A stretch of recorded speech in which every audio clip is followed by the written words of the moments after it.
Hello. In this video discussion, we'll be discussing scholarly surveys. Using the History Jerry Falwell Library database, I located the Historical Abstracts with Full Text database. From there, I found 3 articles that could be used for my Napoleonic research plan.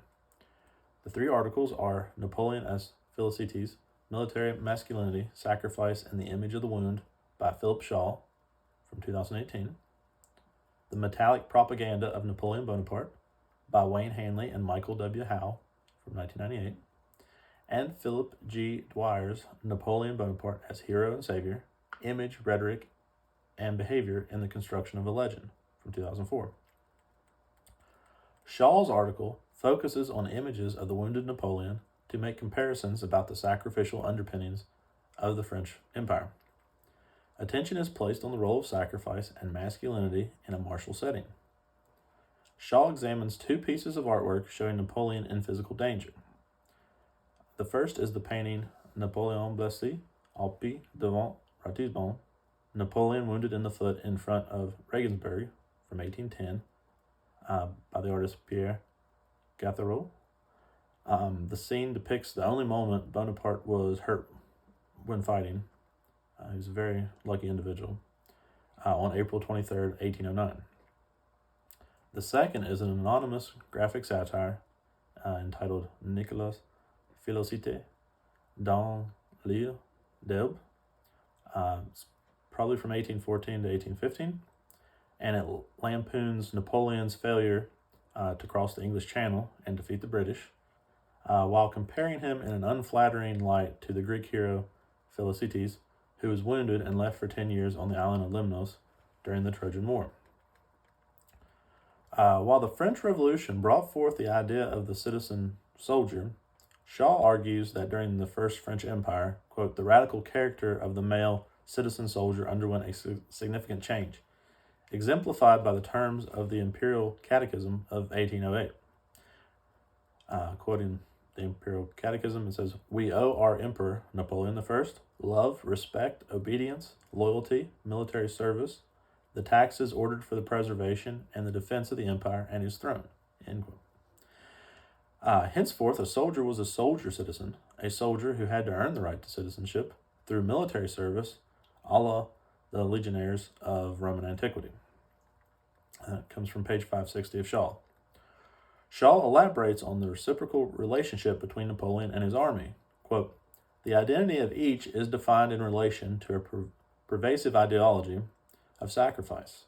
While in no sense exposed to the kinds of risk experienced by frontline soldiers, the Emperor Napoleon sought, nevertheless, to fashion himself as a sacrificial body, thereby exposing the principle of inclusion-exclusion in which the identity of the imperial soldier is forged. To give one's body up to the Emperor meant that wounds could be seen as badges of honor." That comes from Shaw, page 561.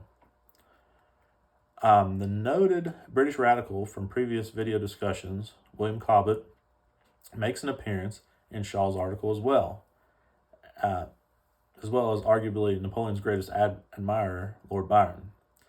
While oftentimes held up on a pedestal as the ideal great man of history by Lord Byron, when it came to Napoleon's abdication, Shaw argues that, quote, Lord Byron regarded the emperor's failure to die, either in battle or by his own hand, as an unmanly betrayal of the classical ideals underpinning the French Revolution.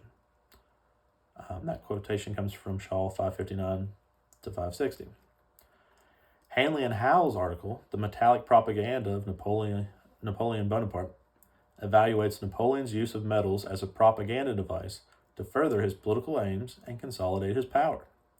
Production of medals and medallions had already increased in the early years of the French Revolution, and following Napoleon's series of victories in Italy, he commissioned the production of commemorative medals.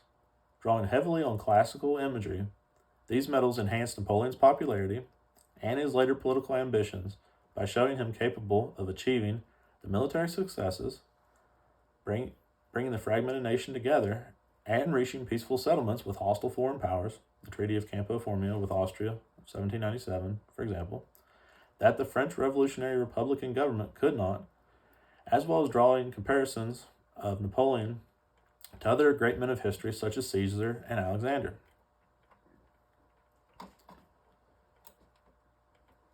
Basing his research on French newspapers, pamphlets, and plays, the memoirs and correspondence of Napoleon and contemporary supporters and opponents, along with secondary sources, Dwyer examines through his article the creation of the image of Napoleon as the hero, savior, and peacemaker of France in its revolutionary framework.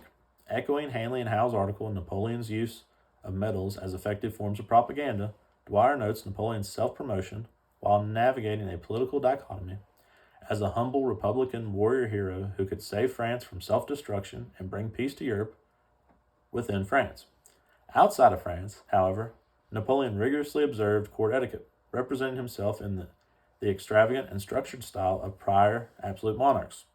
Dwyer's examinations of these two characteristics exhibited by Napoleon reveal facets of the emperor's character and political ambition. Furthermore, Dwyer's research demonstrates how the conception and promotion of the roles of hero, savior, and peacemaker from 1796 onward led to Napoleon's rise to power in 1799 with the successful coup d'etat of 18 Brumaire. Thank you.